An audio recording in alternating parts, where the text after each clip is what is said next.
Hello everyone and welcome back to Fishy Tales. Today I'm going to show the steps I followed to set up a new tank. This tank in particular I'm setting up for my electric blue acaras as a breeding tank for them. I'm removing them from my main tank as they're showing breeding activity, and I want to give them their own special space where they can settle down together and hopefully I get some babies. Before we get into it, if you guys can like, subscribe and show the channel some love for this project. First things first, I got an old tank and I had to give it a good clean up. So that involved giving it a good scrub down on the glass, on the plastic, and really giving it a good once over. I've got a special one of those coarse sponges which really helps clean it up and bring it up nicely and make it look good as new. There was some old rubber stuck to the tank from where I had an internal heaters in there before, so I used a razor blade to help scratch them, lift them off. It was quite time consuming, but I did get them off in the end. And on the light fitting there was some lime scale build up, and that coarse sponge really came into its own there, really brought it up nicely, cleaned it off. So for the back of the tank I'm going to have a black backdrop. So the way to go about installing one of these is first of all to make sure that glass is really nice and clean. Give it a good clean and then spray some water on it and then apply the film to the back of the tank. This is a tricky bit, as you can see, and put it onto the back and then push it out to make sure there's no air bubbles trapped underneath, and then cut it down to shape as required.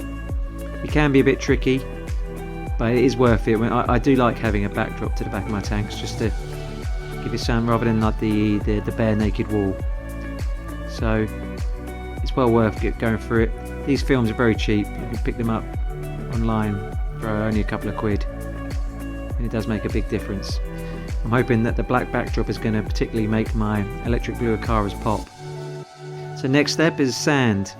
So drop the sand in, drop a few bags, keeping it quite shallow in this tank. Don't want to have too deep a base, and then it's just a case of distributing it, pushing it around, making it fairly even within the tank. Next step is filling it up with water. This obviously sped up, it took a fair bit of time, but you can see from this it's magic done in seconds. Now the next step is the filter. So what I'm going to do is take some media out of my big tank, because that media is well established. It's a bit of a shortcut. There's the boys there swimming around, obviously looking hungry. But to jump start the tank, grab some matrix from my FX6. It's already self-seeded, got all the good stuff in that. Then I can put that straight into the pump, the 307 for the top bit of filter. Oh, there's my cat, good boy. I'm going to use a bit of fine floss, and I've got some new media put in there as well, so I've got a combination of the existing and new. Fine floss on top, and I put that on the top tray. I find that works really well for the 307 and helps maintain the tank life in there. So I then put all the pump together. I did actually have a big issue getting this pump started. I've covered that in a separate video. I'll go into that in great detail in that video, but needless to say, I've gone through it quickly in this video, but it took me quite a few hours to resolve. But this is all set up and running nicely as if by magic. Perfect.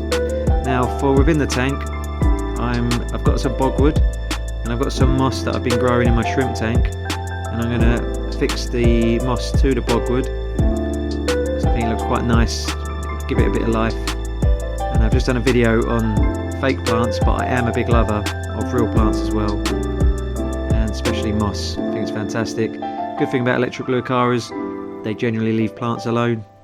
They're good for that. So I'm attaching the moss in two different styles. I'm doing the string technique, which you're seeing there, and I also did some gluing. Once it's in the tank, I then give it a bit of a prune up, just to tidy it up a little bit, make it look presentable. Have it nice and short, and then watch it grow. And I've also got a couple of old plants that have been shredded, so I've put them in there. This little guy floating around here, I don't think they'll last long. So the heater's set up, set the temperature to 27 degrees, caught the fish, put them in the tank, and now they're having a good sniff around. I've also put some rocks in there, surfaces for which they can hopefully lay their eggs on, nice and flat for them. But as you can see, the acaras are in the tank, looking around, enjoying it, and this will be their new home now. So thanks for watching. Please subscribe, it does mean a lot to us. So I hope you enjoyed the video. If there's anything you would do differently, or the way you set up your tanks that deviates from what I've done here, I'd love to hear about it, so drop us a line in the comments. Until next time, happy fishing.